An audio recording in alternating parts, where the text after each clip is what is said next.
है और आज मुझे बहुत ज़्यादा दिल कर रहा था वारिस खान की निहारी ट्राई करने का, क्योंकि इससे पहले मैंने कभी भी ये निहारी ट्राई नहीं की।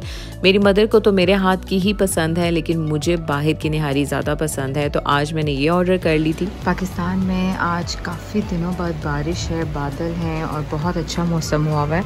और मैं अभी अपनी स्किन केयर करने लगी हूँ, जिसमें मैं क्या क्या प्रोडक्ट्स यूज़ करूँगी वो मैं आपको दिखा देती हूँ। तो अभी मैं यूज़ करूँगी ग्लैम ग्लो का क्लिनज़र और दी ऑर्डिनरी का ये पीलिंग सोल्यूशन आज मैं फ़र्स्ट टाइम यूज़ करने लगी हूँ। ये मैंने एक ऑनलाइन पेज से ऑर्डर जो किया था, और ये मिनीसो की सेल से जो मैंने इनका मास्क ऑर्डर किया था, अभी मैं ये अप्लाई करूँगी। तो इन तीनों चीज़ों के साथ मैं अभी अपना स्किन केयर करने लगी हूँ और मौसम बहुत ही प्यारा हुआ है।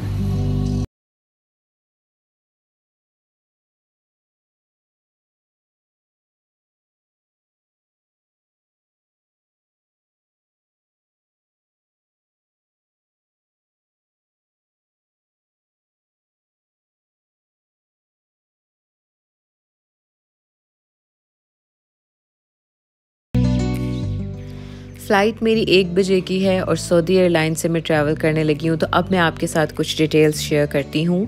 बहुत से लोगों की तरह मुझे भी ये डाउट था कि क्वारंटीन पैकेज बुक कराना है नहीं कराना, क्योंकि अभी फ़्लाइट खुले हुए बहुत ही कम दिन हुए हैं।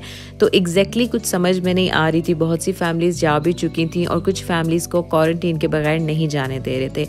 पहली चीज़ कि मैं फुली वैक्सीनेटेड हूँ सऊदीया से, तो इसलिए मैंने कोई क्वारंटीन पैकेज बुक नहीं करवाया हुआ था और मैं इसी तरह से जा रही थी क्योंकि कुछ फैमिलीज़ गई थी। एयरपोर्ट जाने से पहले आप अकामा होल्डर्स हैं या आप विजिटर्स हैं, आपको मुकीम पे रजिस्टर होना है। रजिस्टर में हो चुकी थी, मेरी सिस्टर अकामा होल्डर है, हम दोनों जो हैं मुकीम पे रजिस्टर्ड थे। सिहाती पे आपको लॉगिन करना है, लेकिन सिहाती पे अभी विजिटर्स के लिए कोई ऑप्शन नहीं है। तो मेरे पास मेरा वैक्सीन सर्टिफिकेट था, तवक्कलना पे भी इम्यून था।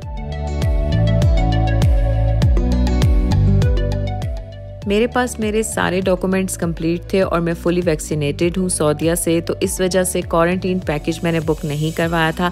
जब वहाँ पे जाके बोर्डिंग पास के लिए मैंने अपने डॉक्यूमेंट्स दिए, तो उन्होंने कहा कि क्वारंटीन पैकेज के बगैर विजिटर्स अलाउ नहीं है। काफ़ी देर हमने वहाँ पे बात की, घंटे से ज़्यादा हमें टाइम हो गया, सारे डॉक्यूमेंट्स उन्हें दिखाए, सब कुछ दिखाया, लेकिन उन्होंने मुझे बोर्डिंग पास नहीं दिया और फिर मेरी सिस्टर को अकेले ही रियाद के लिए ट्रैवल करना पड़ा। मुझे थोड़ा सा तो डाउट था कि शायद मुझे बोर्डिंग पास ना दें, क्योंकि सऊदी एयरलाइन के बारे में इस तरह की बातें हो रही थी, लेकिन फ्लाई नाज और गल्फ एयर वाले जाने दे रहे हैं। इस वजह से मैं इस डाउट से चली गई, लेकिन मुझे जाने नहीं दिया और मुझे एयरपोर्ट से वापस आना पड़ा। तो आगे चल के फिर मैं आपको दिखाऊंगी अपनी आगे की वीडियोज़ में कि अब मैं किस तरीके से वापस ट्रैवल करूँगी, वाया थर्ड कंट्री जाऊँगी या मैं डायरेक्ट सऊदीया जाऊँगी। वो डिटेल्स अब मैं आगे आपके साथ शेयर करूँगी। So stay tune to my channel and thanks for watching. अल्लाह हाफिज़।